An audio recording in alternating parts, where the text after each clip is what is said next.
Okay. Yama, g'day everybody and welcome to the round table. I'm Luna and this week's subject, what is memory?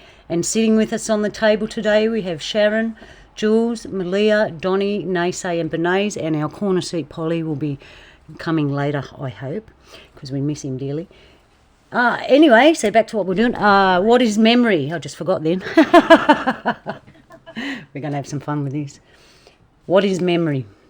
So, is memory an exact science? Or is it just electrical energy running through the wires of our brain? Is our spirit in control of everything that we remember? And can our memory be manipulated? Does memory have a certain capacity? Are we limited to what we can remember? Or is there a trigger in there that allows us to remember everything? We've heard memory being used in such things like past life memory, body memory, soul memory. Objects, places and water, stone, trees and crystals have memory. And when we dream, is that a part of our memory? Or is that a separate thing? And if it is, does it add to our life? Those dream memories add to our life memories. So join us now as we discuss these things, and I'm sure we'll have more questions. So what is memory, everyone? Anyone want to go first, or do you want me to keep raving? I'll keep going. Well, I've got to say this. Memories like the corners of my mind. Watercolor memories. No, I was with you, Luna. I was just writing down some little notes. Sharon put it up. Look, I'm not going to sing it now. No, you can sing it. I was going to use it too. That's hilarious. Great minds. But you did it first, Luna. Great minds think alike, they reckon. That's what we're all doing here. So, yeah, memory is a tricky thing. And it's a bit of a touchy subject for me because at the moment someone I love dearly is slowly losing their memory, and it's kind of scary.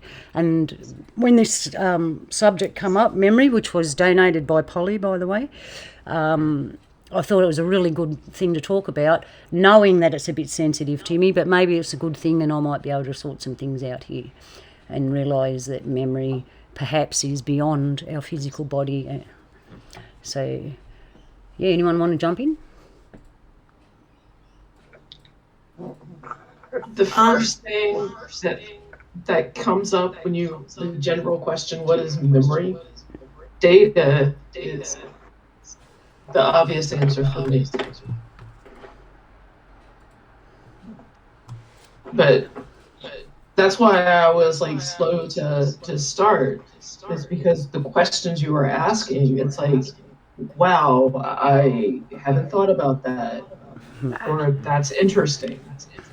So yeah, I don't know where else to start, but I feel like it's only going to get better.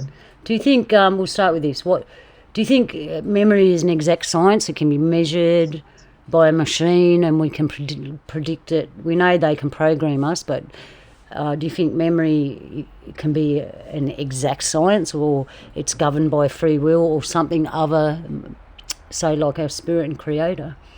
We'll start there.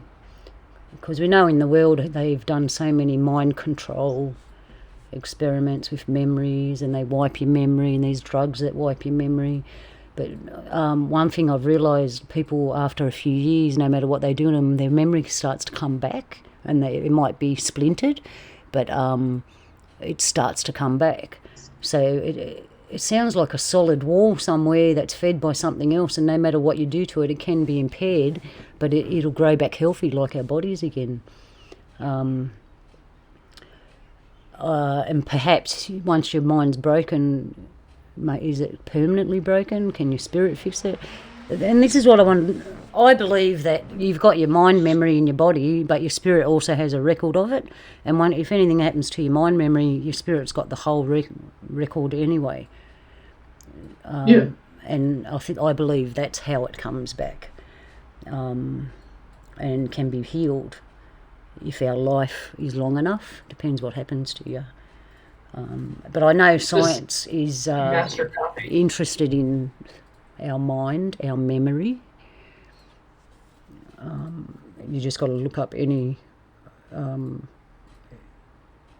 do they call it, conspiracy thing, like mind control. You know what I'm saying? Yeah. So Yeah. So that's what I reckon. What about you? You reckon the same? Reckon different?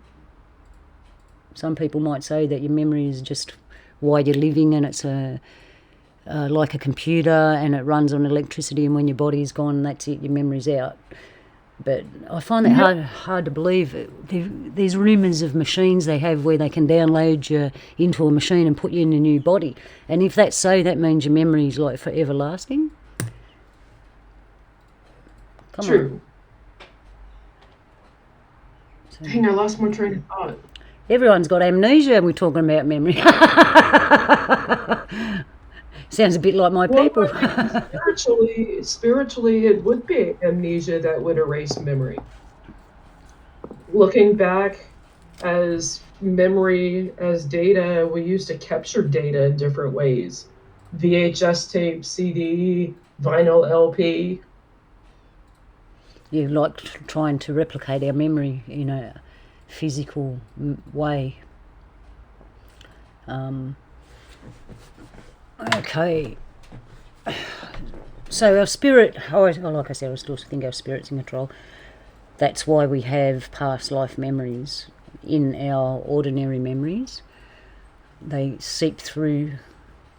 I think our spirit wants to tell us the whole story, but I don't think we're actually capable of experiencing it all in one go. I don't think our little bodies accounted for that when they made it. Like, do we make the brain bigger or smaller? How much capacity of brain do we need to hold all this memory program? And people say, oh, the bigger the brain, the more you think. But if you look at our computers and that, they're actually getting smaller, and we're fitting more memory on a smaller thing. So if we look at that way, what, do birds have better memories than us? They've got a small mind. Like, it makes you wonder.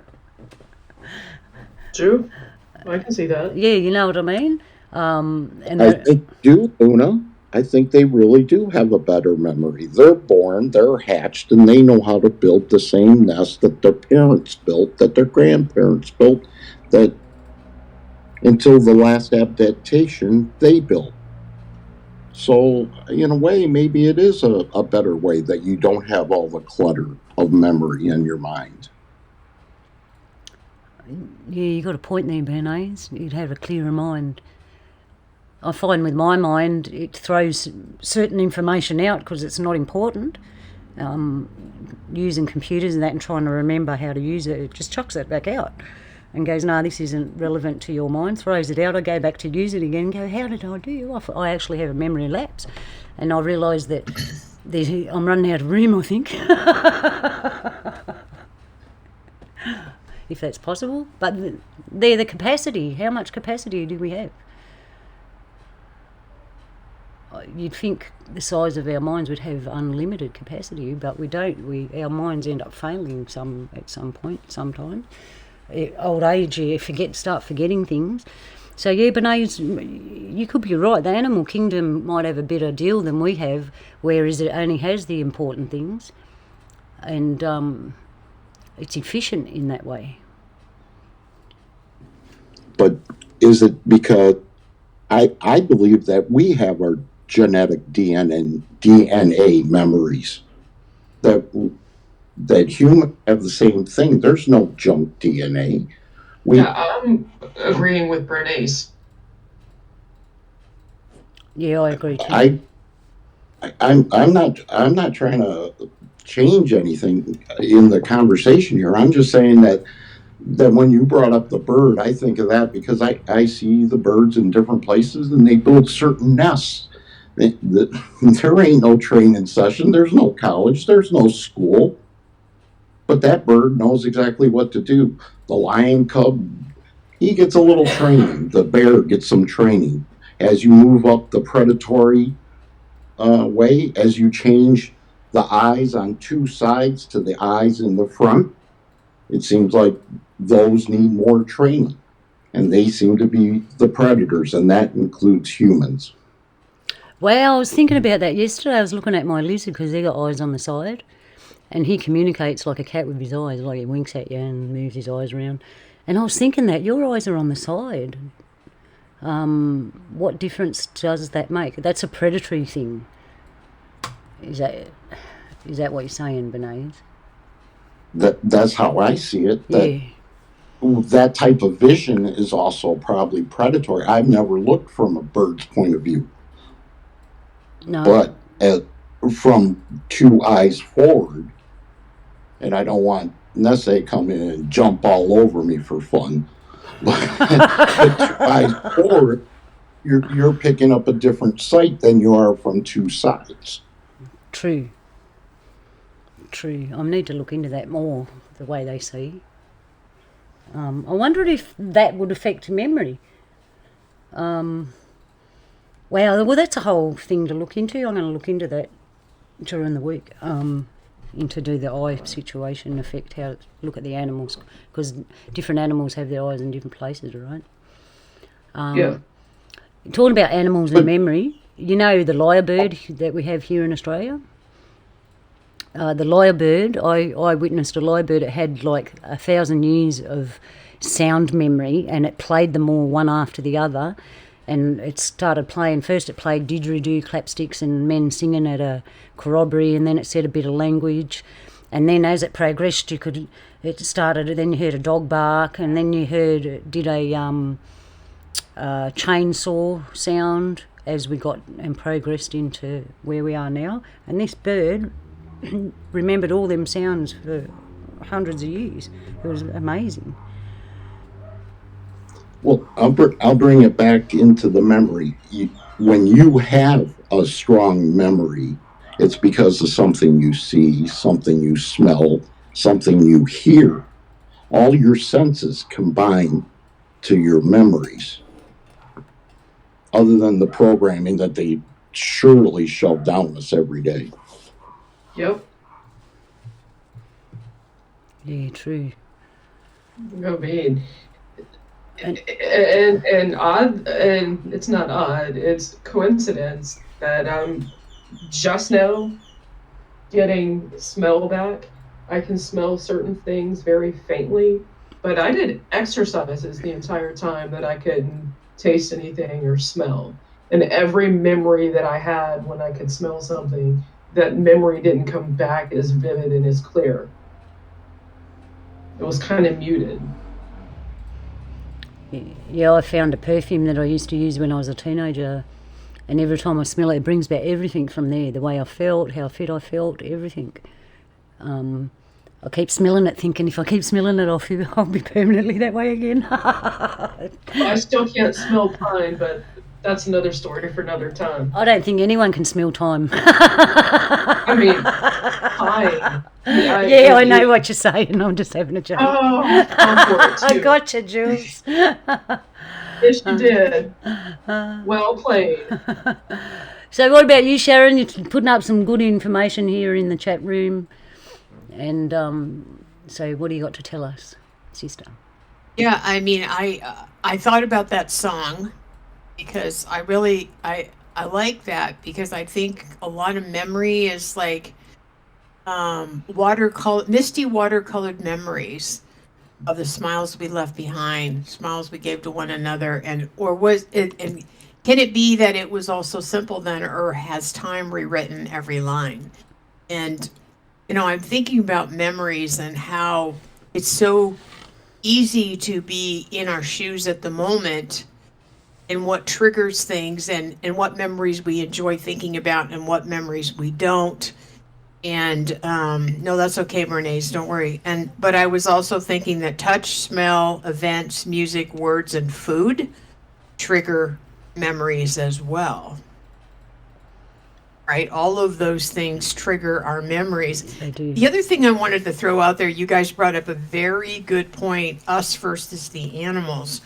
I think right now we have so many things vying for our attention that I think it interrupts our memories as well. Like all of this crap that we hear, all the news, or the YouTubes or whatever we're listening to, it seems like it divides our brain. And so I don't always have access to short-term memory, the things that happened recently, but I can remember the past, Right. which is interesting. So, and some things were locked out, right? Some things you don't have access to. Go ahead. I was just going to say that was one of the things I was going to bring up is when memories come flooding back. Yeah. And it's interesting how you said the long-term memories come flooding back. Does it have to go in and be stored in a waiting room before it gets processed to the long-term memory so I can come back to it? Well, I mean, with the whole sensory thing, if it's separated, then you're gonna taste it, perhaps, or you're gonna smell it, and then it'll like ping. True. I know that if I have a dream or something and I forget the dream, what I see, hear, smell or taste, if it was relevant to the dream, will trigger it back off again and then I'll remember the dream. So our body really has a lot to play with memory now that listening to what we're saying here.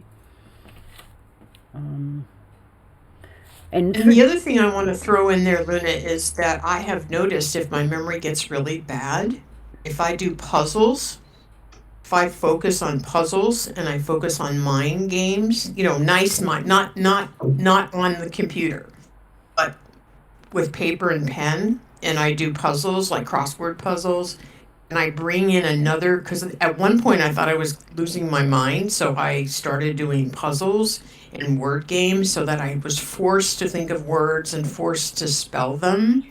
It helped bring back my memory. Wow, yeah, I know what you're saying because I recently picked up a word find and about 10 minutes into it I felt something in my mind kick in and then I was really super fast at it. It was like, it's like we trained our brain and when we do that it triggers it off and goes, yeah, I know what I'm doing now. Is our brain a mind of it? It's like a quiet thing. It's almost like a loving, quiet thing you give your brain to do. It is, isn't it? To healing. It helps you access your mind, your memories again. Actually, I'm getting pictures of, the work dogs, the cattle dogs that run around rounding up the cattle, how smart they are and you've got to give them a job. Our brains Yes. are like that. You have to give them a job like that dog, keep it going, keep it learning, keep it moving. It's like a separate entity in a way. I think you're right. And I think that it has to be active listening and active doing. Like you said, you do have to give it puzzles. And just listening to a YouTube isn't good enough because it puts it to sleep and it fractures it, which is intentional. I think I just noticed something, Jules, this week. It's something that I already knew, but it was confirmed again. Was listening to the programming of lack this last week and the week before. And they all, even the people on some of the shows that I thought were more on our side, they're just parroting the crap. And they're all you call them doorkeepers, right? You know what I mean? Gatekeepers. They're all gatekeepers. Yep. Because there's no such thing as lack. Like, one thing I do believe about this universe, there is no such thing as lack. And we are at the effect of them playing the game. Yes. And I think with our brains, if we can, okay, I'm going to do the I word here. So one of the things I'm thinking is when they roll out their program, I need to give my brain, like the dog, a job to do. It's like, okay, brain, look what the game is. If the game is rigged, you change the game, right? Like, okay, brain, here's the game. Yep. It's called lack. And look at how they're laying it out. What can we do? Yep. And that's going to be and that's the game. Yeah, exactly, Bet. Absolutely no lack. Amen. Yeah, I'm glad you brought that up. using our memory to serve ourselves. So we watch our memories. If we're thinking in lack in our lives, things will start to wane away, and then we catch ourselves and go, oh, hang on a minute, I'll think in abundance, and then we're okay. I see exactly what you're saying. This was what I was saying about the mind, how they can manipulate us. Like, they don't have to kidnap us, put us in a room, give us drugs and program our brain. They're putting these things out for us to hear, see, taste and smell that are programmed, like lack or poverty. And fear. Fear. Because it creates fear, right? Yes. Because we think we're dependent on them. We are not. No, we're not. We're not. We can go get that what is it, the Mangala the Mangala washing Dr. machine. Mangala. And we could get some rope and some stupid clothespins, and I'll hang up my wash outside. I am not helpless. If they don't want to put out the quarters, I'll wash my own laundry, dang it. See, we're talking about the birds and they learn from their parents how to survive.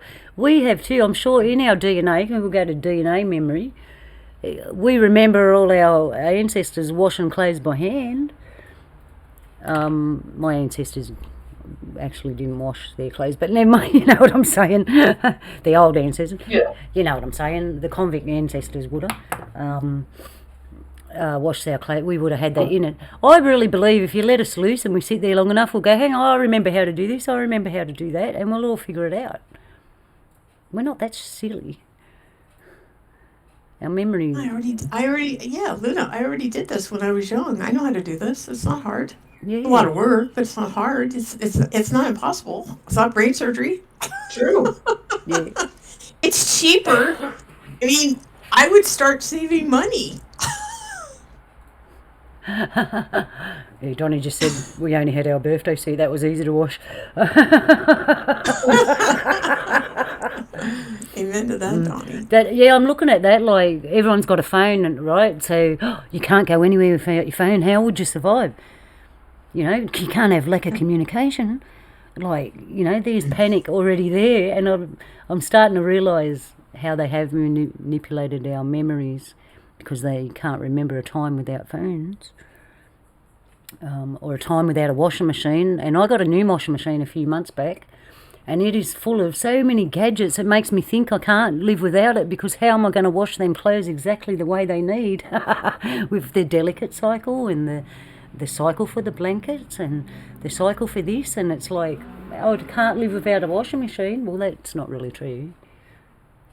Go and get a mangler.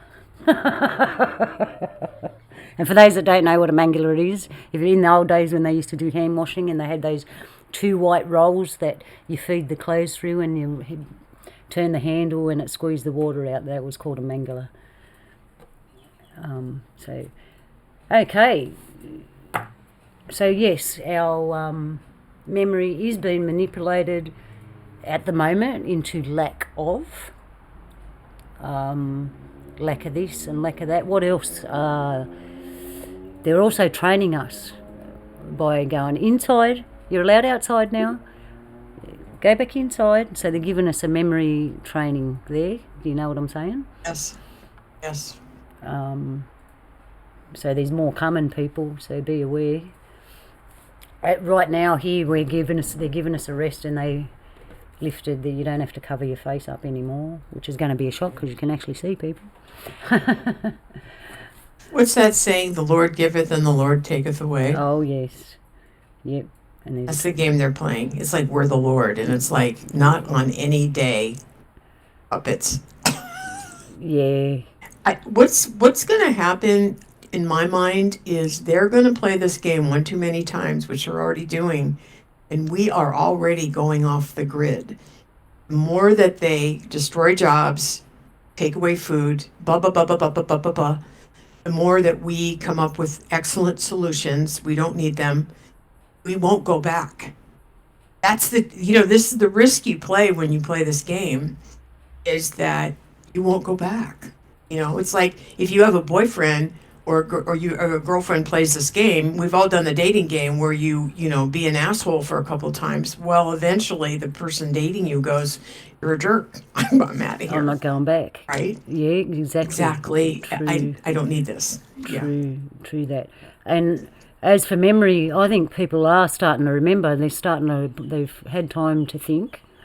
Their memories have come back. They've thought about their forefathers. They've thought about history. They've thought about many things in their memory and things they didn't have to think of or remember before. They have to now. And I think that's making a big difference as their memories all wake up and go, hang on a minute. It's making its own wave. And that goes into DNA body memory, because we got soul memory, and then that's a whole past life memory. So anyone that had a past life in the Depression, you'll be right. Yeah. Right. That was the first thing that came to my mind when all this started. Hang on a minute. People in the Depression here in Australia, they just moved out of the country and ate kangaroos and rabbits. They were fine. But the people in the city suffered. Sometimes I feel my people here in Australia, Aboriginal people, half of them have lost their memory. They got amnesia because they forgot what happened in the last 200 years. And they're going for the lack thing, what you said, you can't do this. And they're going for it. And I'm scratching my head going, oh, hey, a couple of years ago we were talking about everything that happened to us. I remember having a big meeting and all us women were going off our heads. Yeah, they did this, they did that. And they all remembered then, but now they forgot. It's interesting, Luna, because out of all of the games that they're playing with us, the lack one is the one that I feel is burned into my soul that's not real.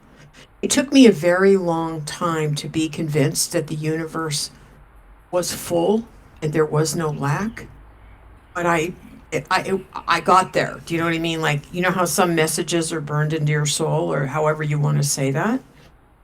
And this one isn't resonating at all. This lack crap. It's lack crap.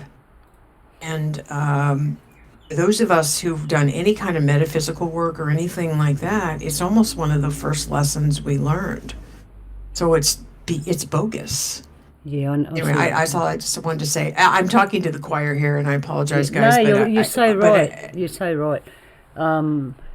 It is a bogus thing, because all you have to do is look back in the past where they reckon they had lack off and they were still alive and surviving. Yeah. So I can see the trick there really quick. Well, the planet is magical. I mean, to me, one of the most provable magical things about planet Earth, there's no lack.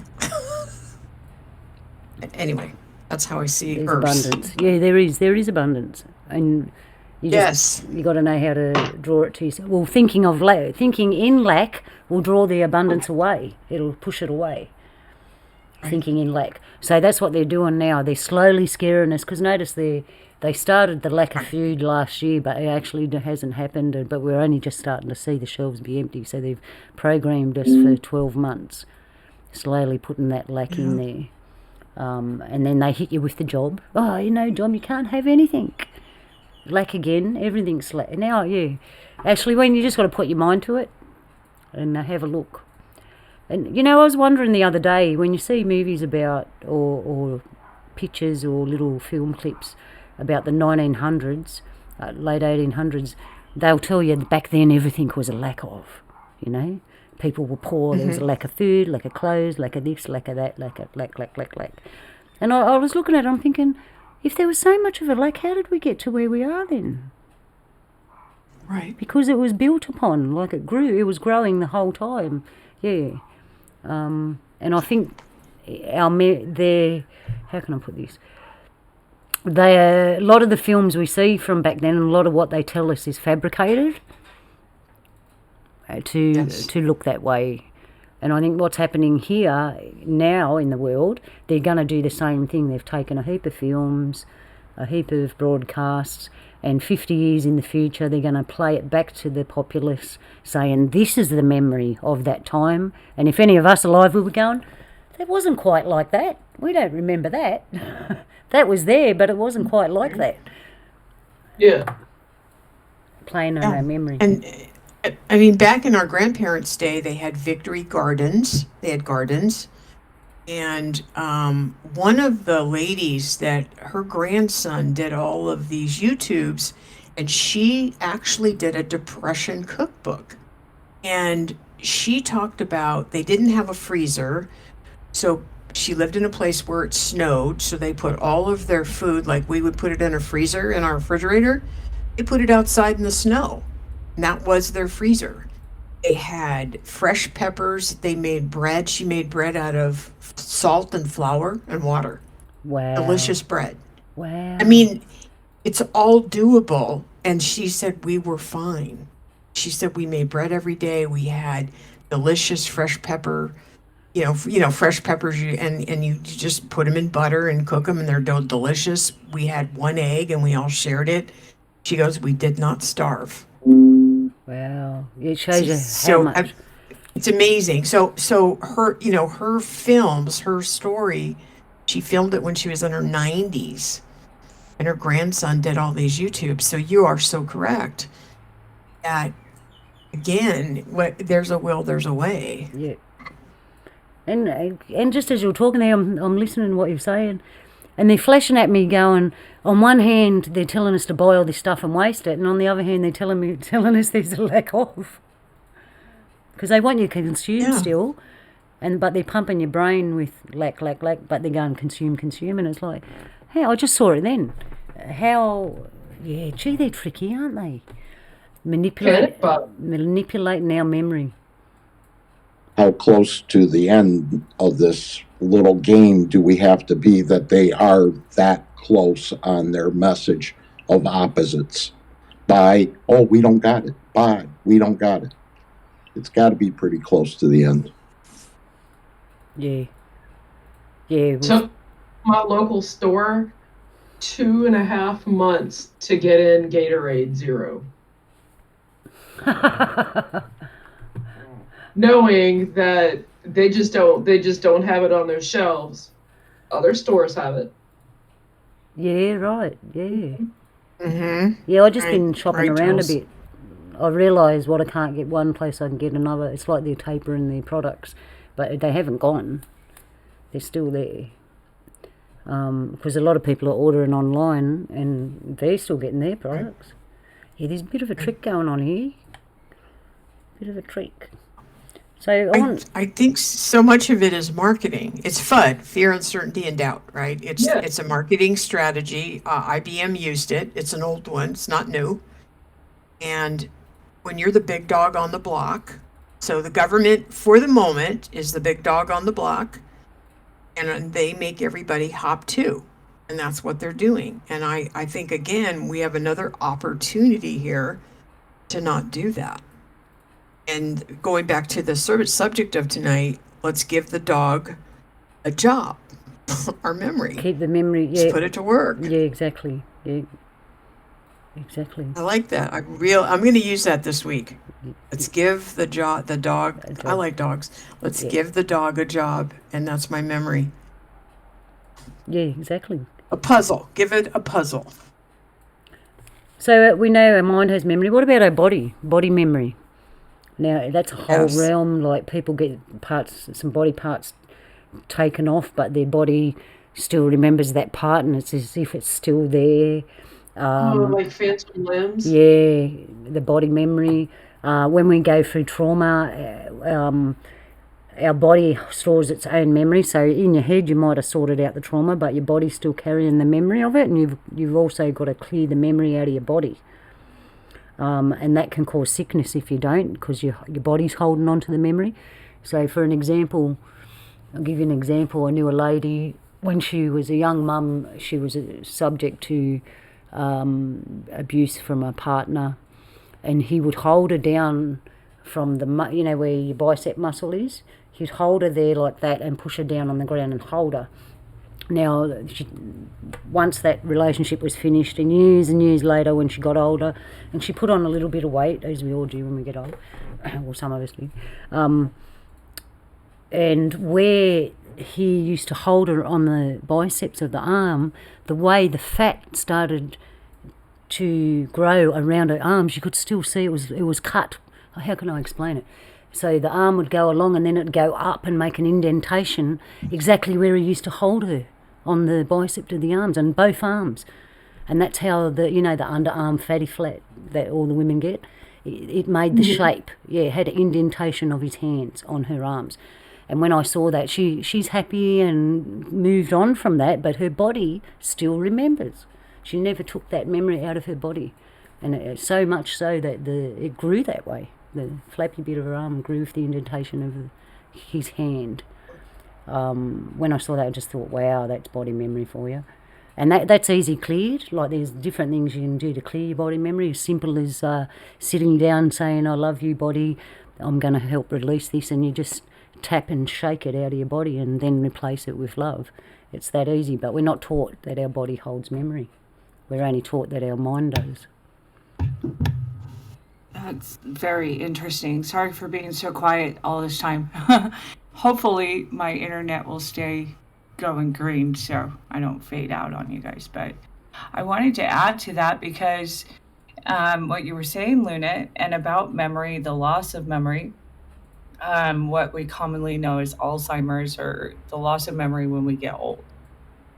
Science has more than mostly proven that it is aluminum being or coming into the brain that causes this Alzheimer's or this memory loss, this beginning of dementia to happen. So, and a lot of people don't know that or realize that aluminum or heavy metals can get deposited into the brain. And things like what we mention often, fluoride calcifying the pineal gland, which is the part where our soul memory is contained, or where the life cycles or spirit or spirit maintains, I believe, is housed. And much like the petals of a lotus flower, we how I like to view it is that the pineal gland looks much like a pine cone, many people say, but in my mind, I understand it as like a lotus flower, and so does Oriental. And yes, Johnny, the third eye. And how I see each life is like a petal being added to that flower. And on that petal maintains the writing or the DNA memory of that life. And so to investigate certain past lives, we would look at, or I would look at, and find the specific petal that matches the timeline that I'm trying to look at. And then we have the aspect too of what I might call wasted lives, or lives in which karma was where we just did a lot of bad and it needs to fade away. Those kind of lives I see, it's like the dead life or the dead petal, and it just falls off because it doesn't add any value to the wholeness of the spirit life of the full flower, right? Because it's marred. But when we look at things like heavy metals, how do we remove out of the brain? Thanks to Power Hour with Joyce Riley, who really came out with this information so that people could herbally extract and take away heavy metals from their brain, aluminum poisoning. You can do what's it called, mercury poisoning, even. Anything that's a heavy metal that has been and will, all of the heavy metals, if you ingest them, they will get deposited into your brain, into the fatty tissue of your brain. So what Joyce Riley suggested was a routine of bentonite clay, which is like 2 tablespoons in a liter of water, and you drink that all day long every 20 minutes. and or you just take a sip every 20 minutes. And taking what's called plantain tincture. Now, plantain is a common herb found in most people's front yards. It's very, very easy to spot once you know it. Nothing else really looks like it. It's plantain, right? And you can make a tincture out of that. And you can buy it at the health food store where they sell tinctures. And taking a dropper full of plantain once a day for about 2 weeks will extract those heavy metals along with a bentonite clay out of your brain and cure Alzheimer's, essentially. So, of course, the Western pharmaceutical industry does not want this kind of information put out or known on a wide basis. We still find it, many people don't know about this. But yeah, so that's what I wanted to add to the conversation about memory. Any comments or questions?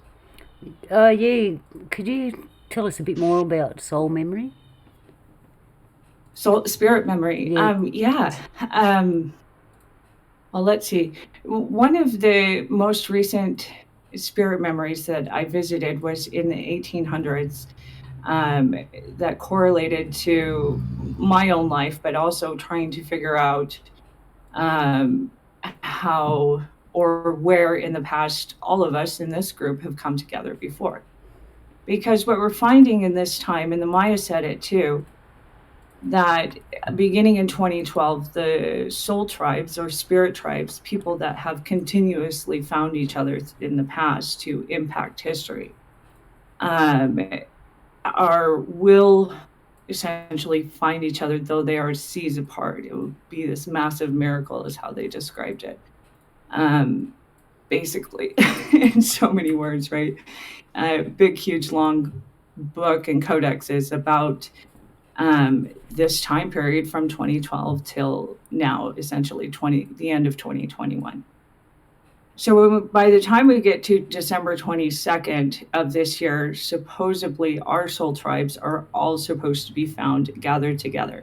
So I was investigating into what happened possibly from 1750 to 1820 that it seemed to impact and break apart. There seemed to be a traumatic scar tear memory in that time period against our group specifically, where we were all torn apart and spread. So essentially that's what I saw or visited, went back in the timeline, and it's like it plays out in a movie, kind of like the Akashic Records do. And it played out that we were all together fighting against the French. And we were more like an assassin group, kind of essence. Not really an assassin group, but we're a small group, a skirmishers group, basically, but of trained warriors that were, how do I put this? That were from different places, different countries and stuff. There was some Oriental in there and different I remember things. that rings a bell for me, Malia. It's going Yeah. bam, bam, bam. Yeah. And what you said about Yeah. the timeline, Me too. yeah, because in my spirit memory, the dates that you suggested is where I flagged something happened, and I was looking into what, I still don't know exactly what happened, but I know something happened there, and my memory, my spirit memory, soul memory, whatever you want to call it, it taps me on the head and keeps pointing me to that time. So there's something there. Right. Me too. Really, really strongly. And so because of that, I've investigated many years and looked at closer and closer as I can to try and figure out, because it's a large puzzle piece that began, like I said, somewhere around 1748 is about right when I'm pinpointing it, and then goes on till the last one that I saw was in 1818. But I believe there's one in 1834 as well that I saw last year, right around this time period. Wow. So that's another thing too that I've noticed, is that if you want to look back into past lives or look closer into your lotus petal flower of which one specifically that you're looking at, it definitely correlates to the day that you're looking at this thing. So if that traumatic event happened, your DNA memory will begin to tell you, and it will begin to come up as a cycle. Here around this time is when this thing happened. Your DNA memory will bring forth emotions, essentially. And if you investigate those emotions and follow into that path, which is a lot of self-introspection, which people in our day and age seem to have a very, very hard time with. To be alone is something that is almost fearful, if not completely fearful for many people. To spend time in the wilderness for 40 days or more, where you really get to know yourself, make yourself laugh, you just sit there and talk and talk and talk and understand who you are. In that self-introspection is when we begin, I believe, to be able to, like the Dalai Lamas or the other types of highly meditative religions that are out there that also look into this, say that the self-introspection, you go within yourself to look into what happened in the past. Sometimes when you do this, and if it happens to correlate with the exact same day that this cycle happened or was marked, your spirit can be transported into the actual event itself. I believe. I know Yeah. some people do not believe that at all, but that's been my experience. No, that's how I see it. When I look at someone and I see their past life, I can actually walk in it with them and help them to go there themselves. And I can see it's like so it's real. It's all of a sudden everything changes and you're there, and you can hear, smell. I've heard horses, the smell of horses, and the sound that the horse and cart makes. I've heard barrels and smelt the beer and that in the barrels or whatever they were drinking. Yeah, it is true. For those of that work in that field, they understand that. For those that don't, it is possible to do that. Before I move on, I think Jules wants to talk, and I think Johnny might have a few things to say. So I'm not sure where this is going to be going, but I was hearing the story of the lotus flower as I was thinking of tracing paper. And I don't actually think tracing paper is it's not relevant to this part, but I was actually the way that my brain was thinking, and this is how I feel like my soul could be recording data for the next reincarnation. It's kind of like, for me, animation, because you're drawing, think of the earliest concept of animation when you had the little book and you would draw like a picture. The next page would be the same picture, but something would be a little different. The third page would be a copy of the first two pages and add something to it. When you're done with it and you flip it, that's your story animated. But the tracing paper was kind of the way that I was originally thinking, is you have your main thing, and the tracing paper would be stacked out, and one page would add another word to it, and one page. So when that was done, it was just added to that master copy for the next go round. If I made any sense. Yeah, it does. By the way, can I throw something real quick, Luna? Yeah, Jules, that make total sense. According to Cliff High, our bodies do that like a million times a second or something. I mean, it's just really weird. It's like we actually disappear and come back, just like you're talking about on the tracing paper, or the way they did cartoons. And he said that. So he said that's what happens to us all the time, and I'm really off in it, but I just wanted to confirm that that's what Cliff says. Okay, sorry, Luna. I just wanted to. No, you're right. You're right, Sharon. That's what this round table's about. Everyone putting in their bits. what was I going to say? Malia will understand if spiritually we know that happens, and that's how you reprogram yourself. You catch everything that is coming your way. If you listen closely enough, you'll see it, and as it redoes itself, you can actually influence it, because you know how with a copy after a while it starts to fade, and I think that's what they call age. If you can keep that copy print refreshed, you can slow down your aging process. I want to put a kind of question to Malia to do with what Jules said, and you, Sharon. So in that process of what Jules just explained, do you believe, Malia, that in our soul memory, so we'll go to the soul memory where trauma happened, and while that's happening, what Jules said about the tracing paper is happening, do you think sometimes that the trauma can be bad or it's not finalised, and it can make a impression on the tracing paper, and it might not come out properly. So when we're in this life, we might have a flaw somewhere, like, you could be born with an impairment, or you could be born with emotional or mind problems from the trauma. Do you think that has to do in the process? Yes and no. Many times what I've seen when it comes to another life coming in who has some type of deformity, or they're born with cerebral palsy, or et cetera, these different things going on that say that is genetic memory or something coming up causing the deformation.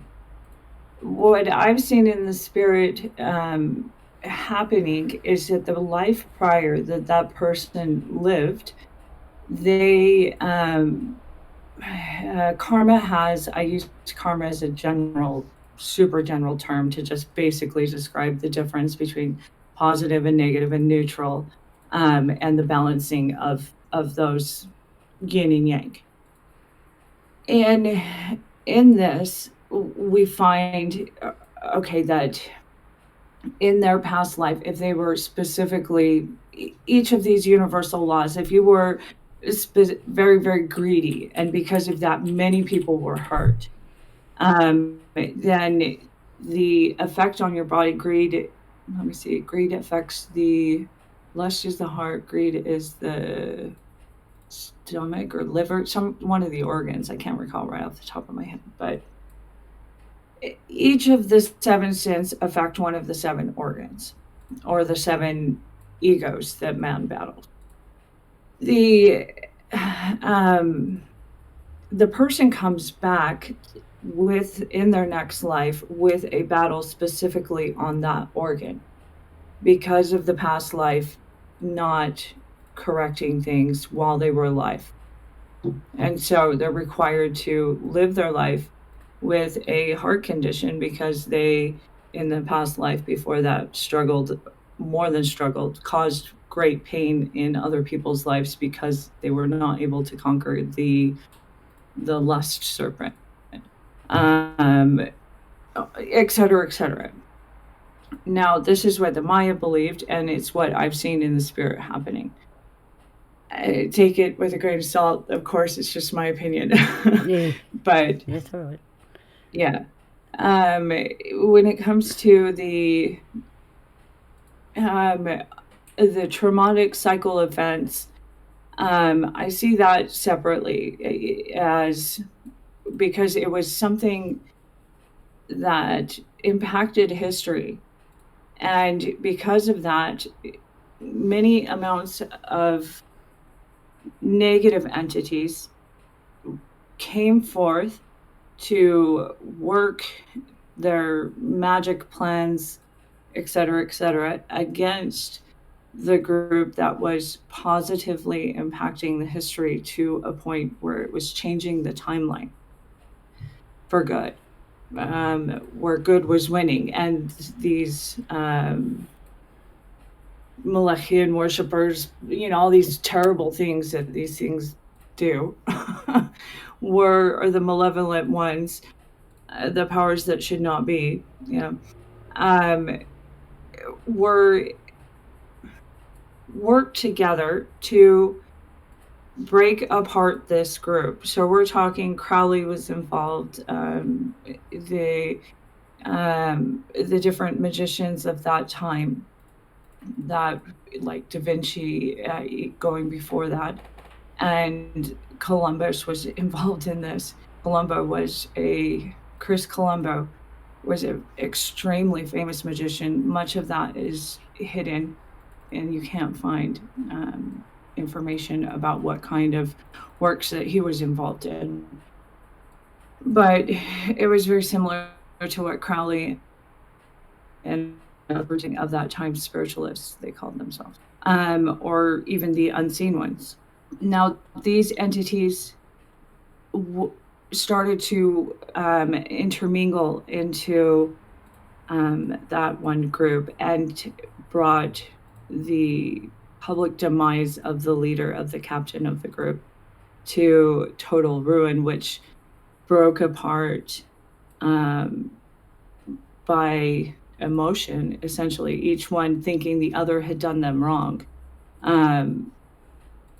The entire group, which debilitated completely any changing of history from that point on, which basically means that it went the way they wanted it to go rather than the way it should have went. We don't know. It didn't go that way. So, but we're still here. So there's still It's still happening. that can be made. It's not over yet. Yeah, that's right. Their plan hasn't worked.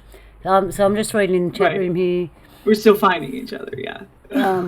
Donnie made a comment about past life. He doesn't like heights and deep water and confined spaces, saying that his trauma's come over in that way.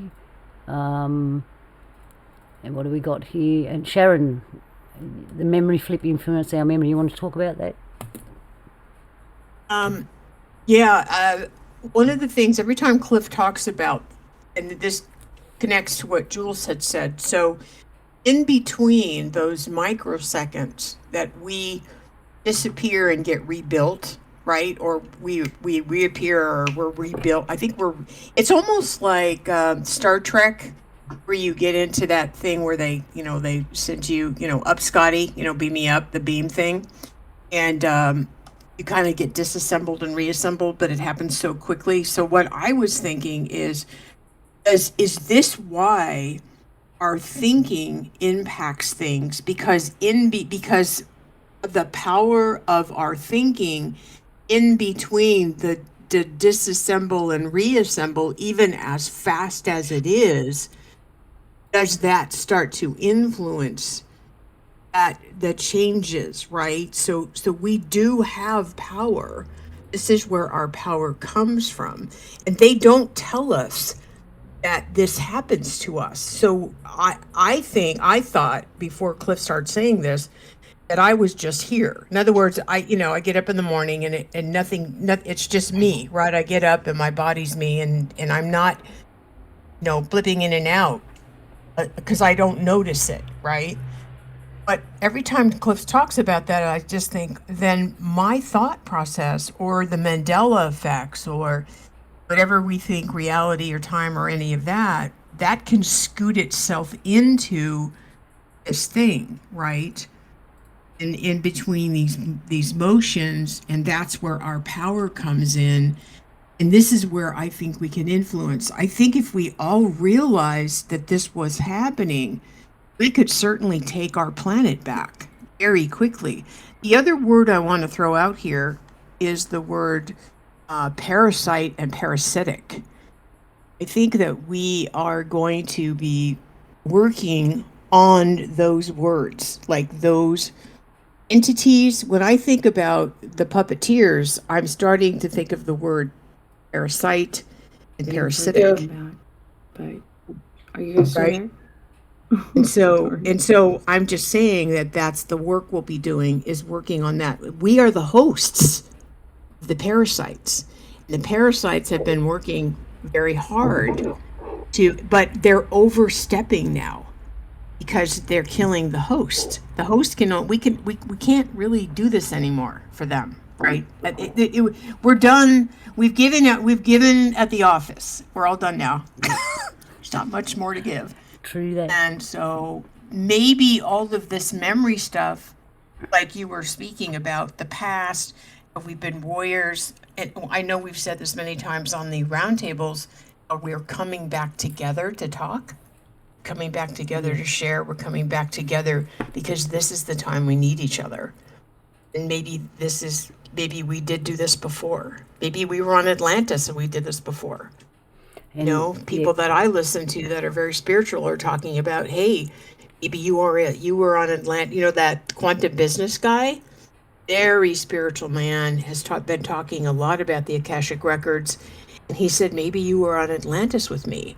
And maybe he said, I hope this inspires you to think about, were you there with me? wow. And this is something we've been doing before. And I've got to think that if I hear his YouTube and I hear him say those words, that it's catching for me. There's something there, and you guys are reinforcing it tonight. Again, that goes into memory. Yeah. And on that way, talking about Atlantis and that and memory, I want a couple of questions for Donnie here.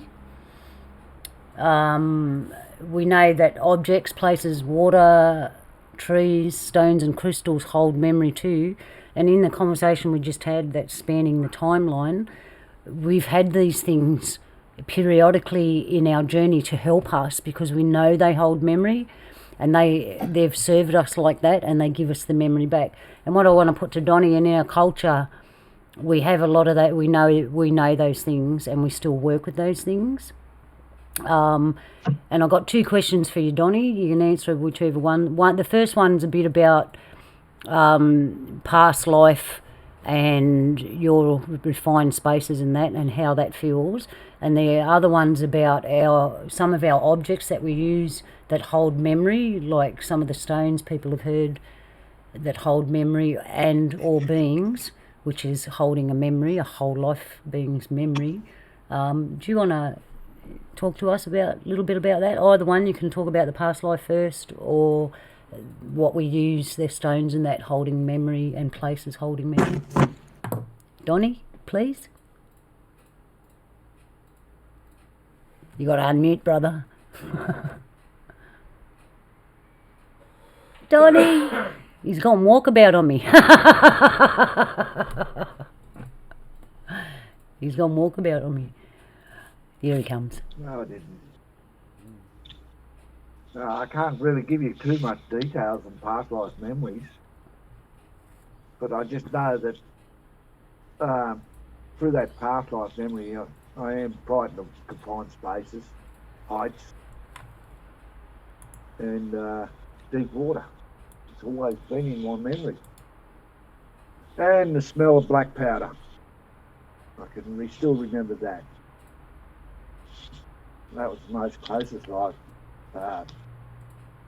memory, past life memory I know of. Now, what was the other question you wanted me to answer? About how we know that places, objects, stones, crystals, trees and water in our culture, they all got memory, and how we can, special stones that we have hold memory.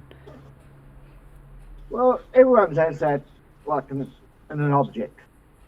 Let's explain. Say if you picked up your grandfather's watch and you've held it in your hand, your memory of your grandfather comes back to you, doesn't it? It's like your grandmother's brooch or your mother's teapot. It all comes back to you when you grab them memories. But now you got me in a corner here, Leonard. No, you're right, Ray. Yeah, no, and what about, because traditionally our people, we have certain rocks and places, and they're special because of their memory they hold. Well, the way I can put it in like modern terms, like you, went and held it, touched a tree, and you got a memory from it. To me, or you have a rock, and you know those special rocks that Stephen Evan Strong got. To me, the modern version of that is a USB. Do you understand? Yeah. Well, that's basically what it is. Yep. It's like a memory download or memory recall. Yep. But I've heard, like, I believe Elia's been down to the pyramids in Mexico, and she said she had a download. Yep. That could be a memory. You don't understand what I'm talking about now? Yep. Yeah. So when you're walking in the bush and you come across some special places, can you feel the energy of the memories there? Well, like, it's really hard to explain. When I go on a walk to find these old people's places, like their campsite, their corroboree ground, where they cooked and all that, I don't know if it's a memory or if they are calling for. I don't call for them; they call for me. You understand what I mean? Yep. It could be a past life memory. I could have been through there in that one given stage in my past memory, past life. But they seem to like they call for me. And sometimes I pick up that artifact, I can actually feel the bloke who actually made it. I can actually sometimes see the bloke who actually made it. I come across a campsite. I can actually see people sitting around, cooking, talking spiritual, and they, like, how would you put it? They know that I'm there, but they don't say anything. You understand what I mean? Yep. They know you're there, but they don't change. Yep. And Yeah. you know how in our mob we all say you've got to go to this place and that place. There's certain places that we are recommended to go through for our spiritual growth, like Uluru one of them. That's the most well-known one, Uluru, or Ayers Rock as the society knows it as. How do you think that's very important? Like, would you send your kids out? I just want you to explain how important that is to us. Well, it's really important to me because if I I know that I've got to go for a trip around Australia. I know for a fact. But implicating it, when to go, I don't know yet. But I know that I have to go. I don't know why, but I need to go. Have you already been to a place, an energy spot where when you go there it like triggers your DNA memory and stuff? You've already been to one of them places, eh? You mean there's something? Is that the word they use, like deja vu? Is that the word? Well, kinda. Yeah. I know what I'm talking about. I'm just trying to get you to answer it. Yeah. I know exactly what you're talking about. Yeah. Like it's a deja vu. Yeah, I've been here before. Yeah, you know them places. I've had that quite a few times. Yeah, special places. Yeah. Yeah, we got special places here in Australia that you go there and that's what it does. It reboots old memories. Yeah. So, and just before we finish that subject, and I'll let others, because they've probably got something to say about objects and that hold memory, the rules about, traditional rules that we used to have about not touching people's stuff because of what's in it. Yeah, that's right. That's basically sacrilegious, for want of a better word.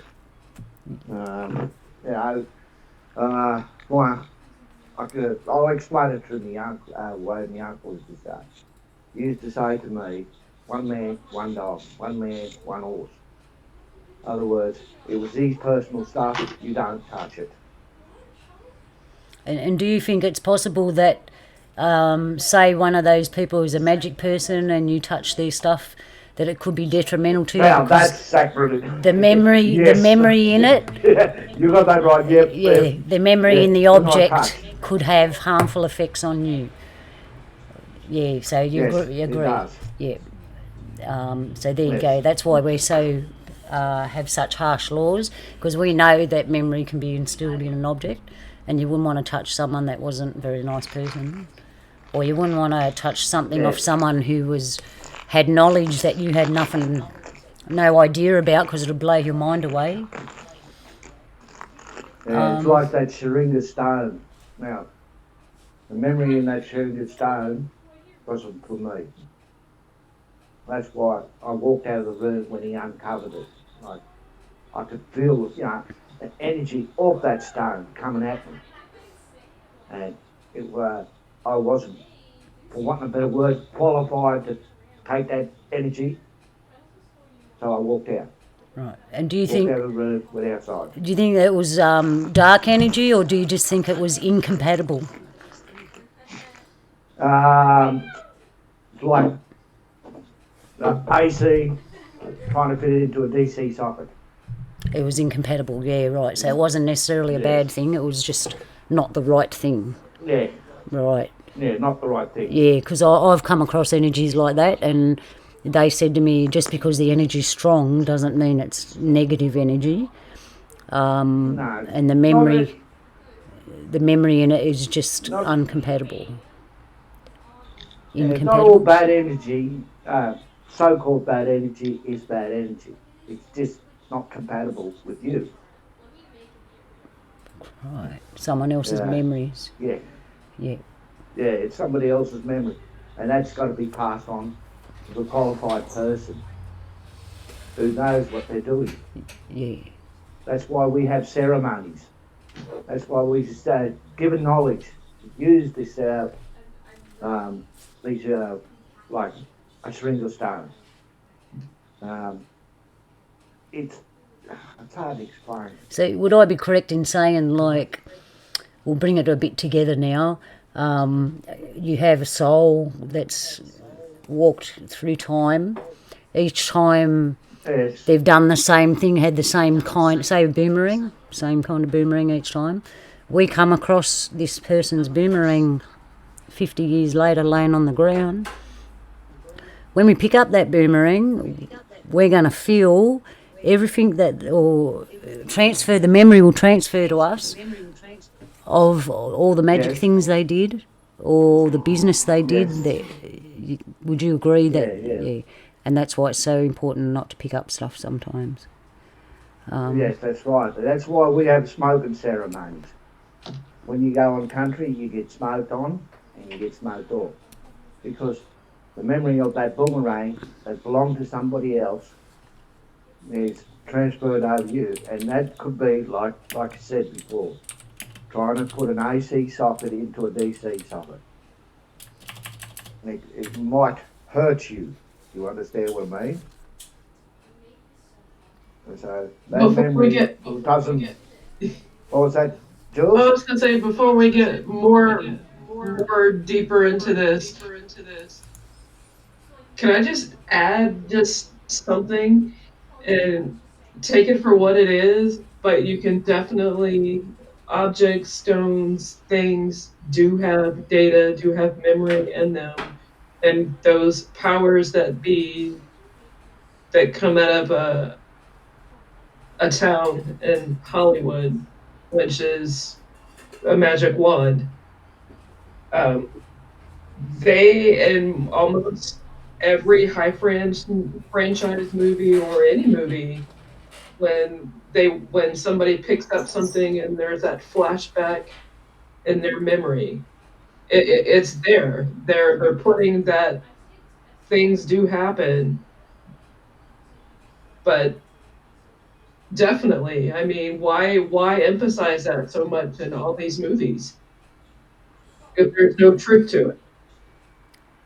Yeah, you're right. I wasn't that observant in the movies, but now you come to say it, Jules, I know what you're saying. Yeah, it's like me when I go up bush. and I walk past a big old giant gum tree, and I think to myself, if only that tree could talk. Sometimes you do get a little bit of memory problem, sometimes you don't. It's probably in your frame of mind, for want of a better word. They do talk, Donny. I know they do. They've just got to be on the right frequency, though. You got to back me up here. Come on. They do talk, but sometimes you've got to be in that right frequency, right frame of mind. Yep. For want another better word for that is be in tune. Be connected. Yep. Be in tune or be connected. Yep. True that. Okay. Would anyone else want to comment on objects, places, stones, crystals, trees, and their memory? The only thing I would talk about is jewelry, people's jewelry. I think actually we've had that discussion before of, I think certain people's jewelry, you don't want to touch it. You know, it's just either does, like you said, it's a different vibration or socket, like it's a different, you know, it doesn't work. Yeah, I understand what you're interesting. saying. I've there's I think there's a lot of personal energy in jewelry. So a lot of memory. In fact, I asked a jeweler one time, I said, can you sense people's feelings in the jewelry? And he's like, yes. Or personal energy, yeah. And he said, yes, I can. Wow.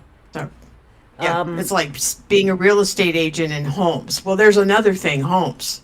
Yes. Right? You go into homes and there's ghosts in there. Sometimes there's bad vibrations. Memory. You think, I'm not going to buy this house. The house memory is not nice. Do you think that Yes. a memory in a house could be so loud that it actually comes through like an entity kind of thing? Yes. Oh, yes. I've had that experience of living in a place where the guy had died before I moved in, and he was looking for his wife. And every night at 10:30, he would walk through the hallway looking for her. Whoa. You could hear him. You could feel him. He was there. He was harmless. Yeah. But every night, me and the cat he'd be walking by at 10:30 every night in the hallway. And I actually asked the neighbor, I said, what the heck happened? Who is this guy? I know. Yeah. Oh, yeah. Yeah, I know when I've been to places, I got to separate the house memory from an actual spirit, if there's an actual spirit there, or whether it's the house playing the memory back over and over again, or the spirit memory of that trauma. It's a tricky thing, whether it's a memory or actual being. It can be very tricky. What was I going to say? I lost my memory. So what happens when you lose your memory? There you go. Like I just had, bang, I hit a wall. Did I jump too fast from one thought to another? Was it pulled out of my mind? Or did I actually hit some sort of wall inside my mind? Like, we're talking about memories here. What happens when those momentary memory losses? And also, what about when you know what you want to say? It's like, I can see the memory, but I just can't pull it out of my mouth. What do you reckon's going on there? It's called I derailed. Yeah, I was in a train. That conductor's out again. Took me up the wrong way. And for me, when that happens, it's sensory overload. I'm thinking a thought and I'm smelling something and it's reminding me of something, and then I go to speak and my mind's so busy, it's like, stop. It's like brain cramp. I derailed. What do you think contributes to that? Well, I do think that the crap that's being targeted, in other words, would we have as many of these things if we weren't trying to live a double life? I kind of wonder about the double life and what it's doing to us. What I mean by that is we have to live in two worlds. We live in the spiritual world and we live in the physical world. We have to live with the people who are sleeping. And so we have to have that behavior Right now, it's a dual reality, in my opinion, right? And so we have to have a personality for reality number one, and then we have a personality that we can show up for this conversation. And I wonder what that does to our memory. So I'm serious, and what that's doing to our brain. It's very frustrating. It's very tiring. There's a lot of times I just don't want to do it. I just like when I'm around the normie people or woke people or whatever you want to call them, I just want to start saying stuff because I'm tired of playing. I'm actually very tired of playing the game. So tired of playing the game. And so the question I have, Luna, is I agree with you. What is that doing to our brain and our memory?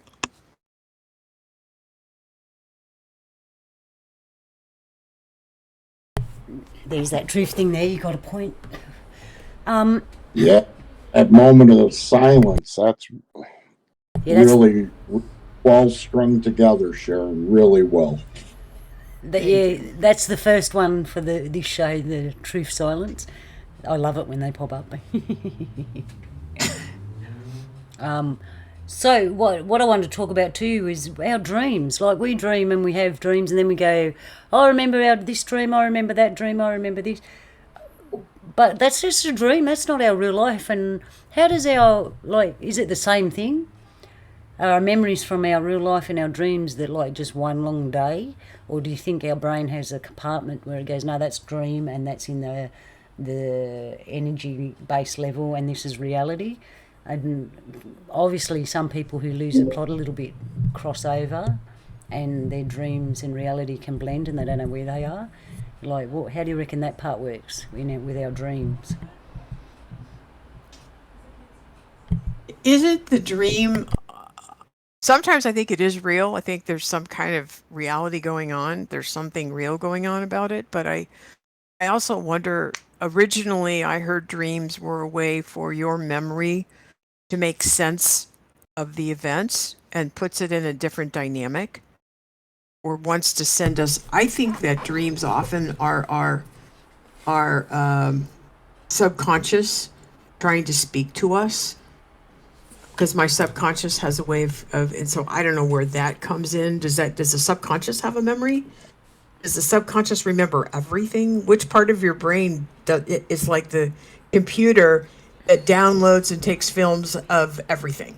Well, that's where I think the subconscious is connected to your spirit, and it holds every single memory, every emotion, every thought. Right. So, yeah, here's one for you. I just thought of this. So some people can predict the future. There's no memories there because nothing's happened and no one can remember it because we haven't done it yet. So how do they know? Like, where does it come in their memory? You know what I'm getting at? Like I have Deja vu? Yeah, like I have visions of the future, right? Right. But I haven't walked that yet. So how do I remember? How do I remember those visions of the future if I haven't walked there yet? Here upstairs, there's a question. I think it's because you've accessed it. I think for that second in time, Luna, I think you access the future. Punch a hole through the realm there. It's not a memory. You actually, yes, you punctured, you went through, you saw it, and then you're going to get to relive it.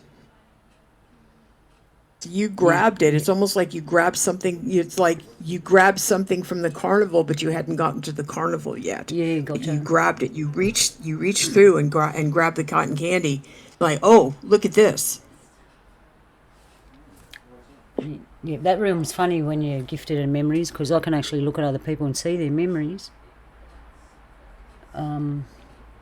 Sharon triggered one right there. On the merry-go-round, you grabbed the brass ring. And you just kept spinning around, and every time it depended if the horse was up or down or where. Yeah, that's... Yep, I like that one. Thank you for that. I'll tick that off my list. So I'll go back to the subconscious memory, because that obviously has a lot to do with our dreams, right? We shut our eyes, our conscious memory goes to sleep, or we presume it goes to sleep, and our unconscious, subconscious memory starts to show us movies. Now, we all know we have different kinds of dreams, so we're accessing different kinds of memories. So we can have dreams about what happened in our day, and we're just replaying the memories of the day. We can have dreams of our past lives, so we're replaying memories of our past lives. We can have dreams where, now everyone's had these dreams, most people I know have had this kind of dream, where they go somewhere, they know the place and they know the people there, but when they come back and wake up in the daytime, they're not in their actual life. And a lot of people have that dream, and we remember those people and we remember those places. So to me that says that our subconscious mind, our spirit, is living a different life, and we still remember it when we wake up. Anyone want to say that? Yes. Jocelyn, yes, if you want to I jump in. agree with you on all of those. Yes. And do you ever, like, when you wake up, say to yourself, that wasn't real, that wasn't real, that wasn't real? Or that's not this life, that's not, you know what I mean? Like, there's something going on and you don't want to do it, or you don't want to be a part of it. You go, no, that's not real, that's not real, that's not real. Oh, it's not real here. I think it's real somewhere.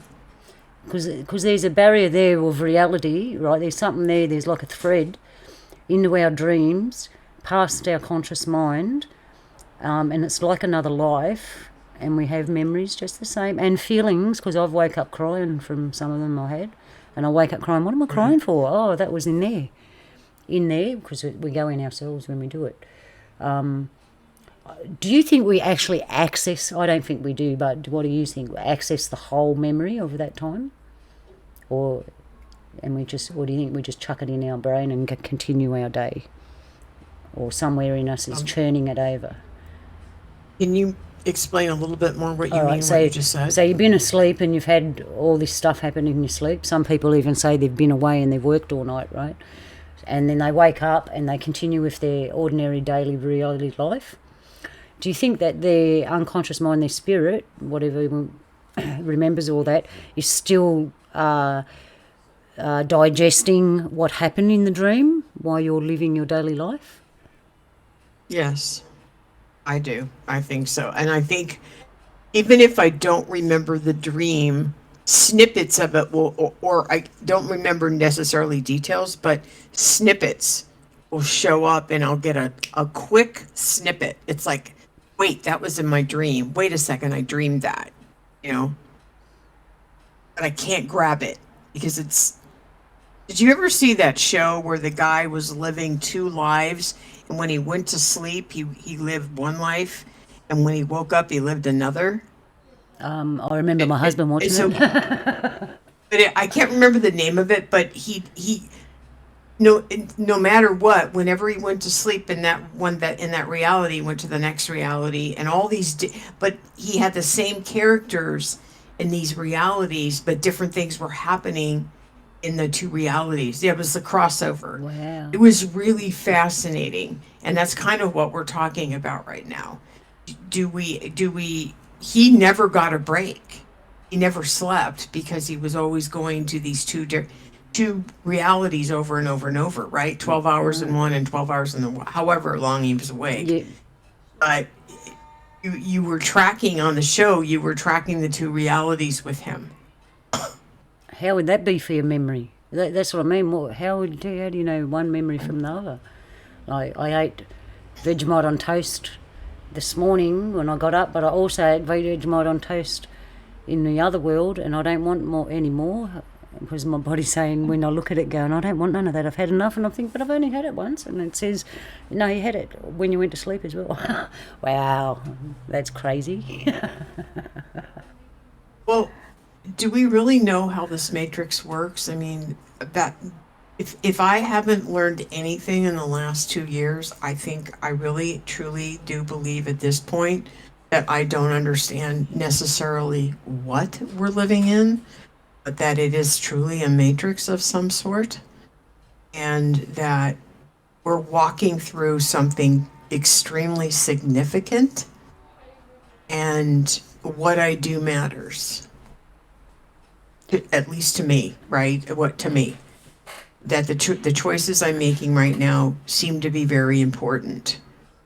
And I was talking to a military guy, and we were talking about the jib jab, And there's a saying in the military, is that the hill you want to die on, right?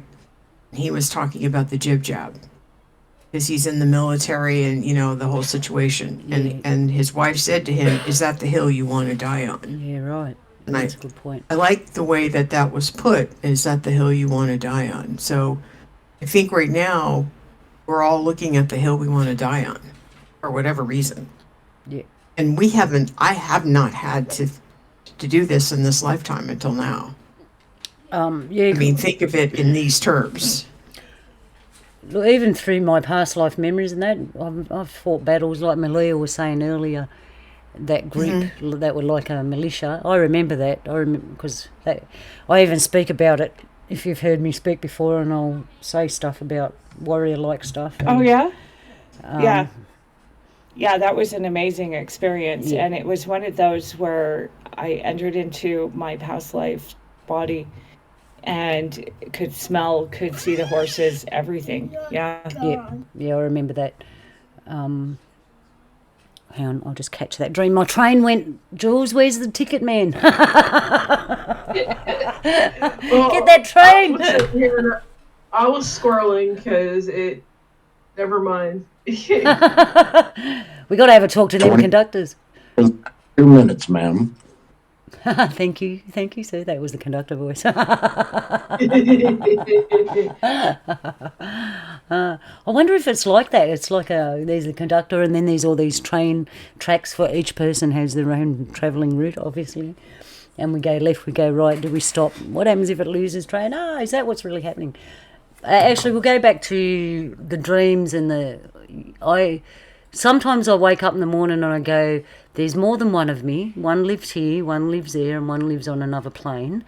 And sometimes it feels like I've gone to bed and I've dreamt about all of them and different things happening and a dream's flashing back at me. I normally wouldn't say this, but because it sounds crazy, man, but the whole conversation we're having is a bit crazy.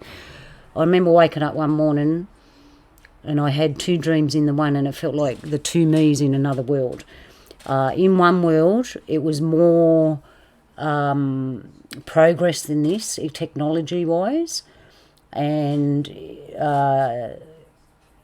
it was like it was run by one army, one mob, and they'd captured me, and they had my arms behind my back, and they were tied, and I'd come in front of the boss.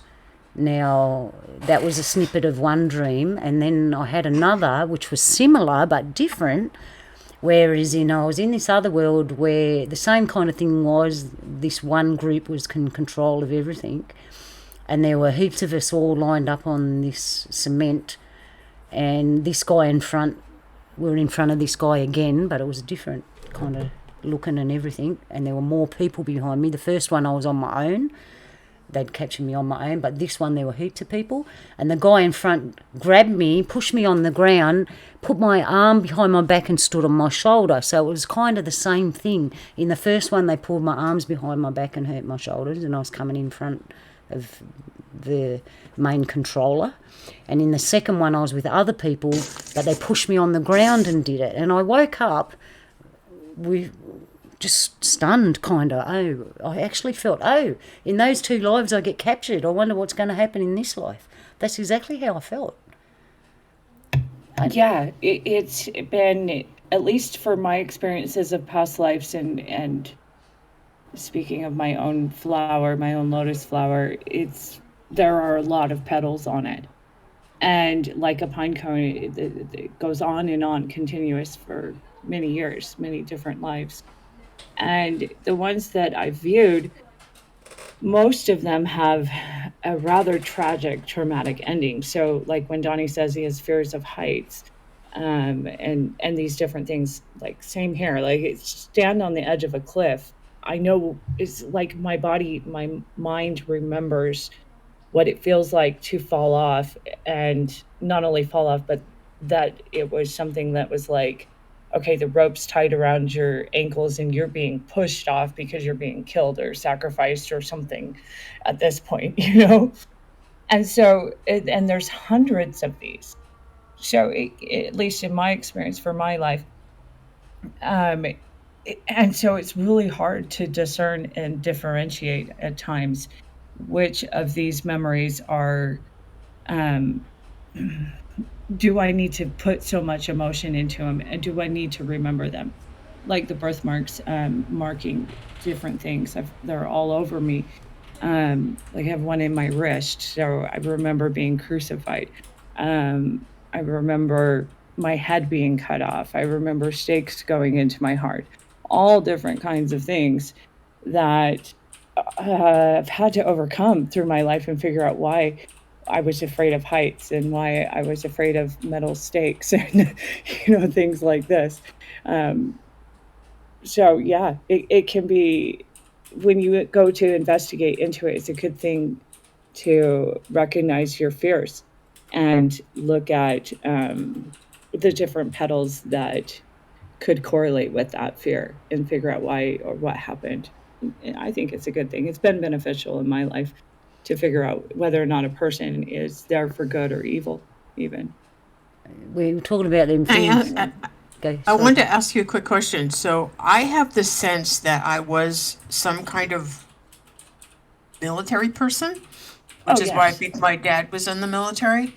And but I have this feeling I don't want to I'm totally pro gun for everyone to get a gun if that's what they need, but I'm not pro gun for me. And I feel like the lesson I learned in another life, maybe the last one, is I don't want to kill anybody. And I don't even know where that comes from. I don't want to go down that road like I learned my lesson. So my question is, because I think everybody here is a peaceful warrior at this point, Yeah. is that the lesson we all learned? Well, it seems like that is the stakes in this one. That Yes. is, can you make it through this life without killing anyone? Because us in particular, we've killed so many in those Yes. past lives, being in so many battles, being warriors so many times. There's like no big deal. And so to conquer that, at least within myself, there have been times where it's like, dang, if I was only 100 years ago right now. I had that thought. Yeah. No. Totally different. Yes. No. I agree with you. Yeah. I think that there's a part, but here's the thing. Like I was thinking about the, our puppet in the White House. I can't even get up enough energy to hate the guy. He is so pathetic and such a pathetic character at this point. I mean, you can't even get Yeah. mad at the guy. No, I could get it's mad at Mussolini, but not that guy. Well, I don't even Pathetic. listen. It almost seems like, go ahead. I was just going to Well, say. it almost seems like, sorry. You first, Luna. I was just going to say I don't listen to them or watch them because I don't want them in my memory. Right. Yeah. Agreed. Yeah, kind of along the same lines that I was going to say. I just don't want to put that in front of my sight. See, that's what seems to be the battle very much is the battle of the eyes, the battle of the sight. What will you choose to look at? What will you choose to put in your eyes? What will you choose to put in your ears? And there is Yes. such a myriad of garbage to put in there that it seems very rare to find people who do dedicate, okay, I want to read old books and sit in dusty libraries, So, yeah. Well, is that the lesson I learned that other, well, so let me step back real quick. I chose project management because I was not going to be a manager. I was going to have to learn to influence people in a way of integrity. In other words, you don't get people to do their job for you first if they don't trust you and if you're not their boss. You have to use your influence. You have to convince them that working for you is awesome, even though they have these other things on their plate. And I chose that road because that was the hardest road I could choose, that I wasn't going to be controlling and domineering, because I know that can be my personality. So I think this lifetime, I consciously said to myself, you're going to learn a different way. And I think when we look at the planet right now, planet-wide, many of us are choosing that at this moment in time.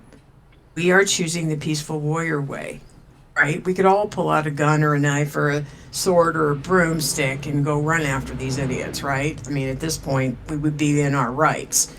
It's not going to accomplish anything, because the one thing we all know that these idiots know how to do is shoot people, right? So we we've done that so many times. That's not going to work. And the other thing about all this is we already feel like we've won. We've got to feel like we've won, and we've got to figure out how to do this differently. And that's really, I think, the road we're on, is how do we do this differently this time? Actually, that's a segue. I was going to say collective memory. Yes. I think what you said, we're all going, how do we do it different this time? We've had the same collective memory, and as a collective now, we're thinking exactly what you said, Sharon. Right.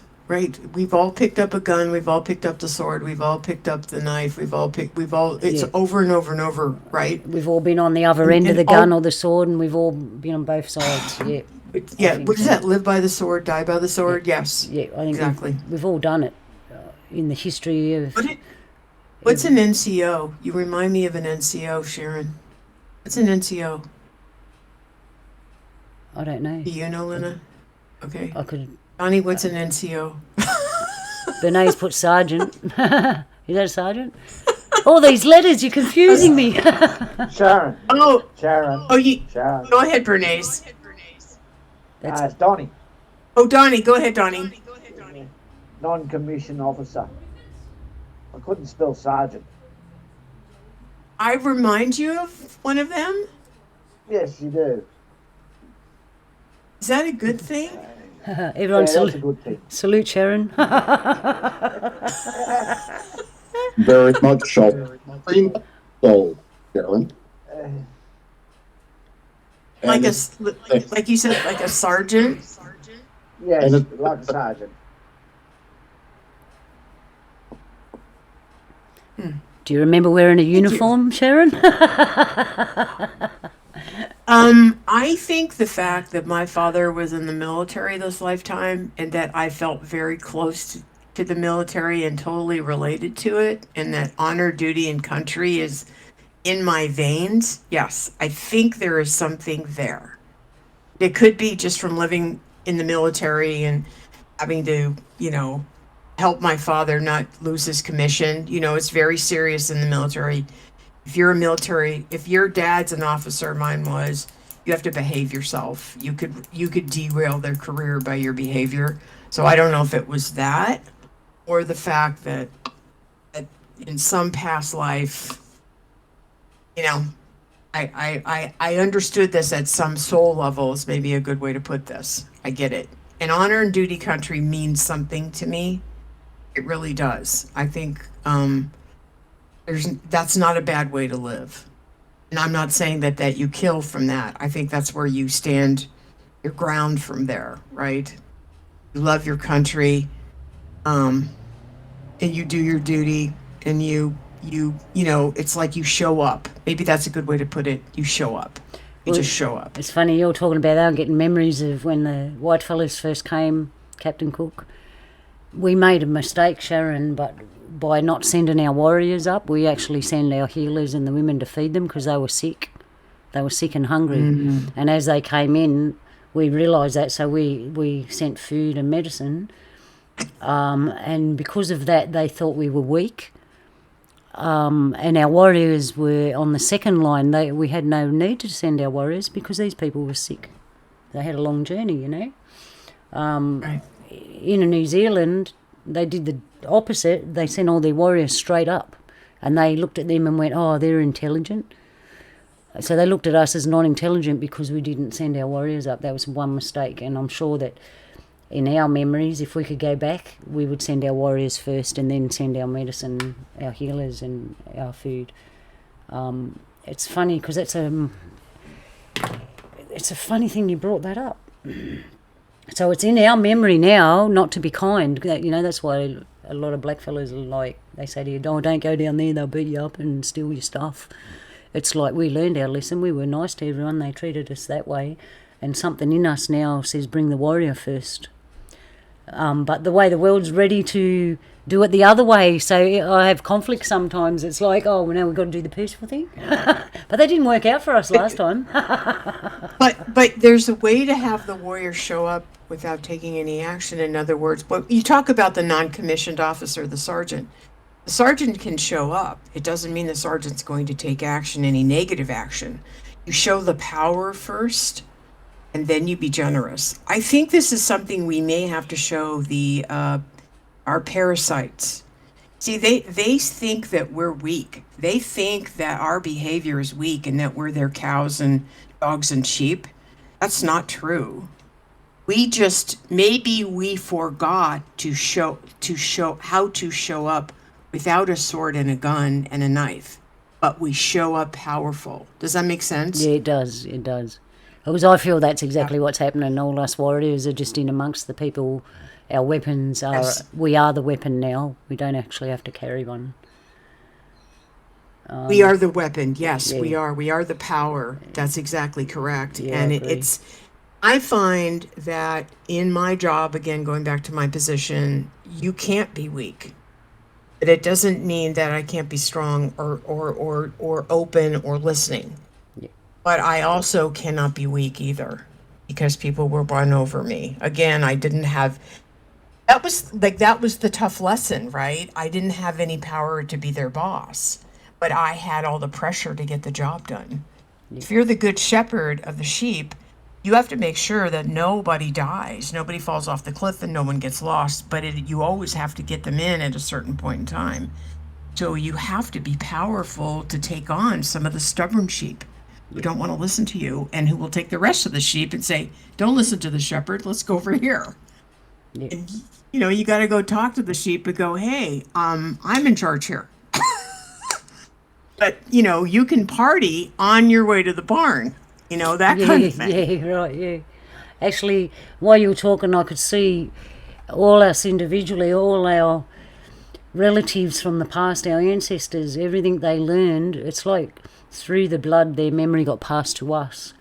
And we've all arrived here with the same result. All our family memories are telling us this is the result, this is the last fight, and we do it peacefully, we do it different. I got a question for you all. Who wants to participate? The question is, Go ahead. what is the one thing your spirit gets you to remember to keep you aware or on your path?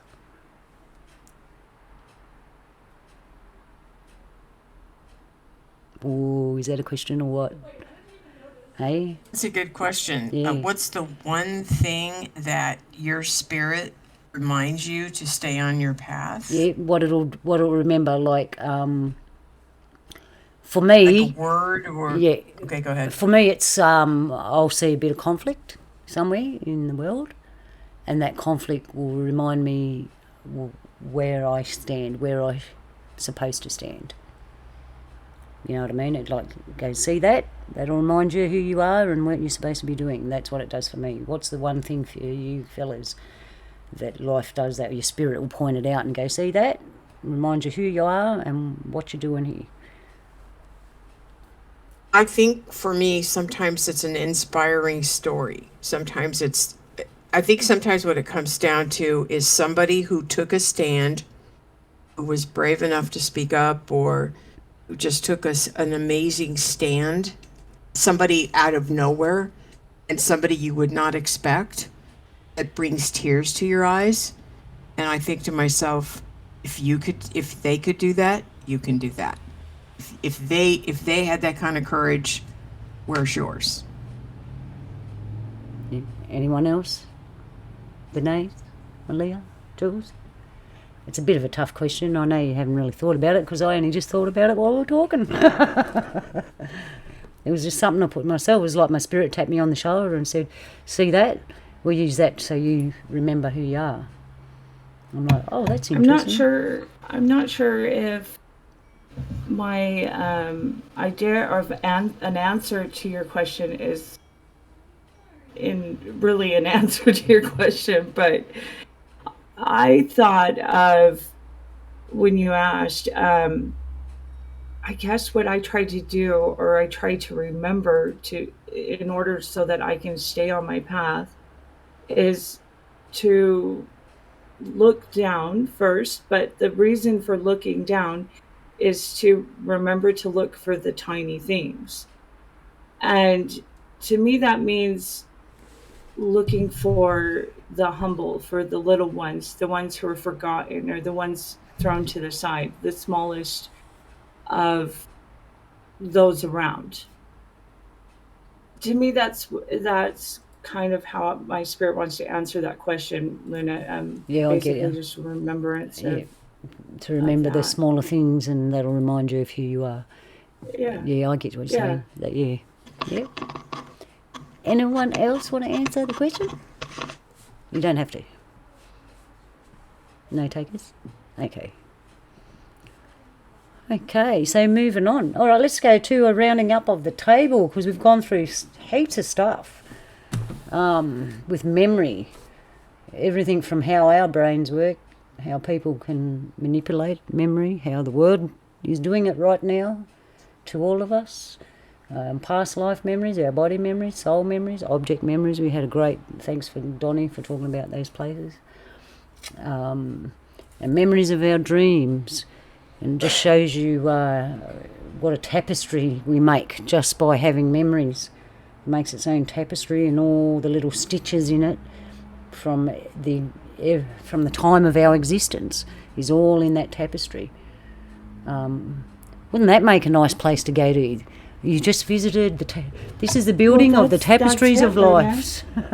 I love that you brought that up, and as a reminder in my memory, I always try to remember to bring that up, or at least look for an opportunity to bring up the tapestry, because yes, it is there, and I've seen it in the spirit, and oh my goodness, talk about intensely marvelous.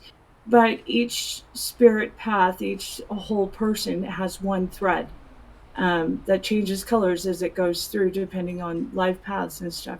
So through these thousands of years, each of our threads interweaving and going through the dance of life in each of our unique ways does end up building, and has made, because it's already been done, and we're coming to the last of those threads. Now, some of our threads have turned golden, some have turned silver, some have turned into the different precious metals, rather than just the colors of thread as they started in life. So yeah, I love that. Was very exciting. I'm glad you brought that up. Great way to round it up. Jules got a little cat paw up there. Jules? Hello? You're muted, Jules. There's nothing worse than you're talking away, thinking you're saying something real good, and then you find you're muted and no one heard nothing. And I was just sitting there yammering away. But it's probably best that I'm here at the end, because it kind of seems off topic. But I don't know if anybody else, I know of at least one in Discord, and she's not in the room, so she can't back me up right now. But is it possible? Because for years, I would go to bed every night, and I would just see hundreds of thousands of random faces. They were all like flashes of people. This went on for several years. And then the more I got into KBS, gradually over time, all of those things stopped. I don't get the flashes anymore. And I wonder if it's just memory of multiple past lives converging, kind of like, I guess if it was magnetic, it would be just, they would all be coming together. Yeah, it sounds like they refreshed your memory, and that's what I wanted to talk to you, because if Polly was here, we would have had the word game, and he would have brought up remember. And we were talking about it the other day, and he said we're talking about remembering. And I said, every time you say that word, I just think of a body that's had its parts cut off. But remembering's probably like that. It's all these pieces of memories, and you're trying to put them back together in the one body, which would be the one memory. Yeah. Yeah, what happened to you? That sounds like what happened to you and Jules. They were floating them all around going, remember all this? This is all part of the one thing? Well, and that's where, because, I was talking with Jo, and she was like the same way. She's the only person that I've ever come across that literally had that same thing of seeing flashes of people, hundreds of thousands of them, just closing your eyes and trying to go to sleep. Wow. Was that one of those time glitches where it was something related to the future? I'd be yelling, everybody out, I'm trying to sleep. And so, Jules, did you think at the time this was a flash of your future? Is that what you meant? No, because all these pictures, they were flashes of people. They were just faces. They were like profile faces. I never saw what era how they were dressed, what era of time they were from, because it was all faces. Did you think it was your past life, or did you just saw faces and you're thinking, what the hell is this? But it goes on night after night. What was your thought process? And there for a while I was thinking it was past life. Okay. But they've stopped.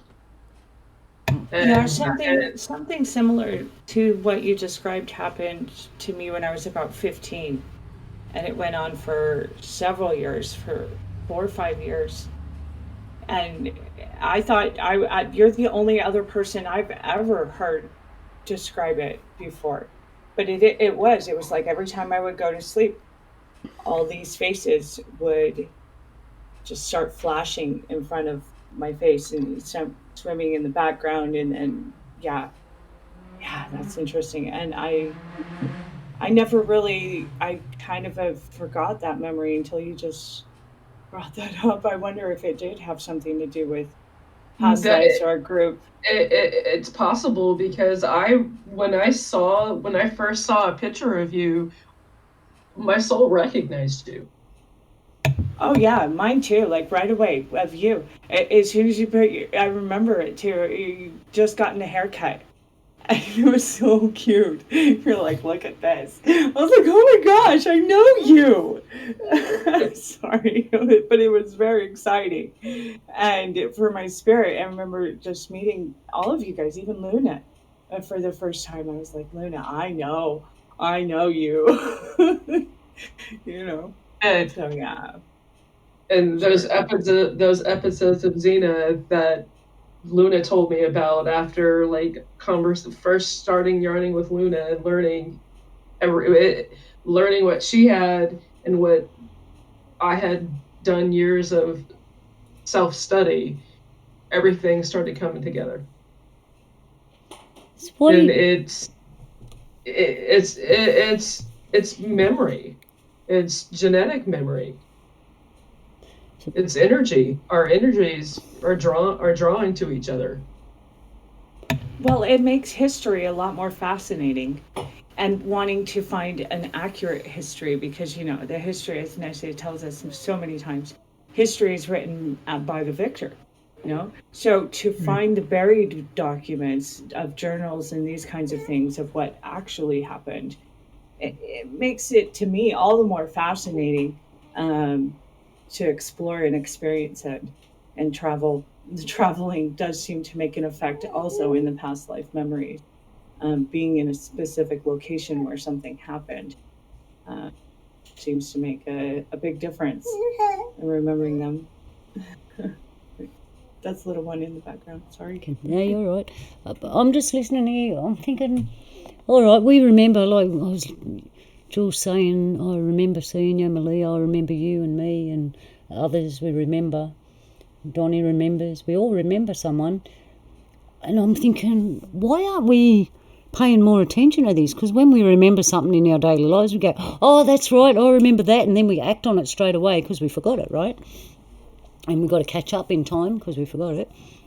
But we all have these memories on a spiritual way, but something's taught us not to pay attention to them. Something's taught us not to make it important. And I was thinking, they know. Do they know? Is this just a coincidence, or do they actually know and they've shoved all this stuff in front of us to go, nah, that's not important, don't look that way? But here we are, especially in the last coming years. People are coming together, strangers are coming together, but we're not strangers. And it's happening in my real life as well as online. So, and no one can control that. Do you think that during this last couple of years that more of us are coming together in a different way? In other words, it's a very significant time, and so you're willing to say and do a few more things you wouldn't have been doing a couple of years ago. Like a couple of years ago, I probably would not be having some of these conversations because we're exploring a lot of things that are changing, right? All these things are changing, and we're having to make different decisions as we go forward.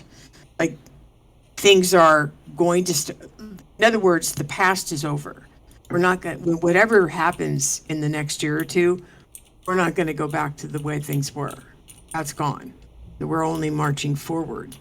And maybe because we don't always meet people that we have memories of that would understand if I said to them, I remember you, right? Or you seem familiar to me, but we're in a room here where everybody's going, yeah, how about that? Nobody's going to say bad things or make fun of you or say, what are you, weird? Nobody's going to do that. Yeah, Brave New World. Yeah, exactly, Donnie. So I when I think about coming here, we can say things that we're not going to be able to say in our dual world, right? The other side of our world. And I don't have to listen to, that's scary. It is still baffling to me, you guys, when you say to somebody, I'm psychic, or I remember things, or I see things, and people go, oh, that's so scary. How is that scary? Yeah, that's Anyway. right. I giggle and just laugh and go, hey, get used to it, you'll be right. Exactly. So when I was thinking about your question, about memories, what I'm getting from our conversation tonight is our memories are getting a big workout, more than mine certainly has, more than it has for a very long time, in a different way. Yeah. Right? I'm calling on my mind and my memories in a very different, like washing the clothes myself. That's a memory I haven't thought about for a while, but it's easy to pull up. It's easy And to I'll do it differently if I end up remember. washing my clothes by hand. Yeah. So we need to practice remembering. All right, so Yes. remembering, yeah, we need to practice it. We tend not to. I think we're too busy shoving more information in there. Shoving is right. Yeah, we do this day and age, it's shoving. Memory loss. Sometimes it comes back. I know when I was working in services and we went to, you'd have a week of training. The week of training virtually was you'd get a syringe put in the back of your head and they inject you with all this stuff and you've got to remember it. And you walk away with this head full of stuff that's been shoved in there and you've got to, it takes you a whole week to unpack it all and throw away all the BS and keep all the good stuff. It's a kind of vicious way of filling up your head with information. But they do. They have a term for it in sales when they do too much sales training in the like when you start a new job and they dump too much on you, they call it front loading. Ah. They do. Is that a great term or what? Yeah. Front loading. Wish I knew that before. And that makes total sense. Because in services, they do that. You're on forever going to training. They're ever front loading you. The burnout rate is 2 years. No wonder they're doing that to you. That's You can't interesting, remember it in the beginning. If you That's interesting. if everybody dumps everything on you in the first month of your new job, you don't have anything to connect it to. I'm going to write that down because it's a big issue in services. Front Uh, loaded. They front loaded everything on me when I was in the pharmacy. Right. Yeah. There's no way to connect it. Like, and every time they do that, you have to go back to the training and start over, Which I It's- never got. Messing with the or memories. or write it down and then go back to it as you learn it, as you have something to connect it to. Maybe that's another thing about memories is if we don't have a lot to connect it to, like thought, smell, music, words, food, it disappears because we need to anchor the memory. Yeah, I see it like filing cabinets in your head, and they get pushed to the Yeah. back of the filing. You know, that filing cabinet gets pushed to the back of the room, and you got new ones in the front. Right. Man, that filing cabinet room can be large if you got lifetime after lifetime after lifetime. You'd have your own library. Your own library. So, all right then, we'll round it up. What to say for memory? Remember, keep your memory fresh. There's something about a bell that ringing of the bell keeps your memory fresh. That Do ring of bell. puzzles. Do puzzles. Yeah, keep your mind alive. Treat it like it's a little puppy, and you got to keep it entertained. In a good Give it a way. job. In a good way. Yeah. Don't let it go ripping up your slippers. So memories. So I want to thank you all for coming today. Is there anything anyone wants to say before we leave? I have a very pleasant memory of this evening with all you and the conversation that we had, and I'd like to thank you for it. Thank you, Bernays, and I want to thank you for being here and contributing and listening. Thank you. And thank you again, everyone, for a brilliant conversation. And it looks like this week we will be paying attention to our memories as we walk through the week. I think so. Yeah. And Sure. last week certainly tested my grace and courage. Oh, yes. Yes, it did. So it looks like next week we're walking through memory lane. And we'll get back next week and see what we remembered. Very good Exactly. point. Yes, yes, I like that. It does seem to be synchronized that way, doesn't it? Yeah. Mm-hmm. With topics. Boy. So, All right, guys, here we go down memory lane. Hey, and it could be because we are walking upon a time that is very impactful to our spirit memories. yes. So, After tonight's conversation, I can actually see some kind of convergence happening there with us all. We're all converging on a place. Feels like that anyway. So I agree with you. And according to Cliff High, too, towards the end of October, I know he's not the god of everything, but he does bring up some interesting words. His thinking is that there's going to be events at the end of October that will signify a huge change, which is kind of interesting because we're talking about this right now. What if we all know about it already I and think, we're remembering? yeah, I think part of us does. It's because we're like awaiting something. It's Yes. like we're waiting for something. You know, everything's running. Yeah. I agree, Sharon. There is something there. Maybe they're holding it back from us because we remember last week we were talking about if we know things before it happens, we might make an action that is impromptu and the Inappropriate. timing's bad. Yeah. I think Yeah. it feels like we're all waiting something. We can all feel it, we can smell it and hear it. We can't see it though, and it's like they don't want us to because we're gonna make some wrong move or bad timing or something like that. So it's like they're gonna pull the sheet off all at the same time, and then we go, oh look, there it is, we kind of knew it. I bet you we all say we kind of knew that. Why were we? And we'll all be going, duh, I saw that, why didn't I think of that? Something. That's how I get it. And it's Well, not, if you think about if this event happens where we realize we're not going to go back, the timing of that has to be very particular so that we don't freak out. In other words, like you said, we're going to go, okay, because what I said tonight, we know we're not going back. We know that's not coming. And maybe we've had enough time to kind of grapple with that, right? And say, okay, we understand that. Well, if this thing happens, it's just going to be a marker for us, a confirmation. Yeah. And hopefully we'll wake up some of our neighbors and friends that we're waiting, and family members, and that we're waiting for them to wake up, and that they can see, oh, you're right, we're not going back. No, we're not. Things are not going to go back. We're going to keep moving forward. As we let go of the past, we're able to create something brand new. And that is the promise of this whole event, in my opinion. If there's any diamond, as they say, there's a pony in all this SHIT, the pony has got to be that we rebuild for ourselves the kind of universe we all like to live in. To me, it's going to be the pony in this.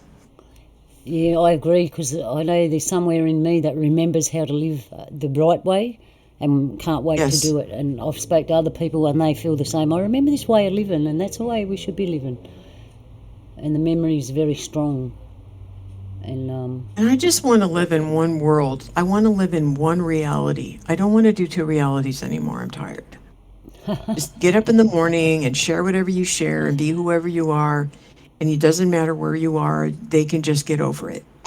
Just one reality, right? I don't even care at this point.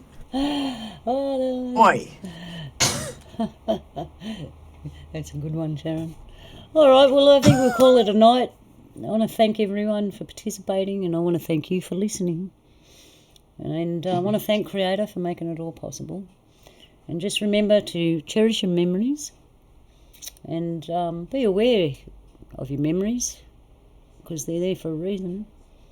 And, love to you all on this day, and remember to come back next week. All right. So, thank you, everyone. Yalu. Yalu. Yalu. Yalu.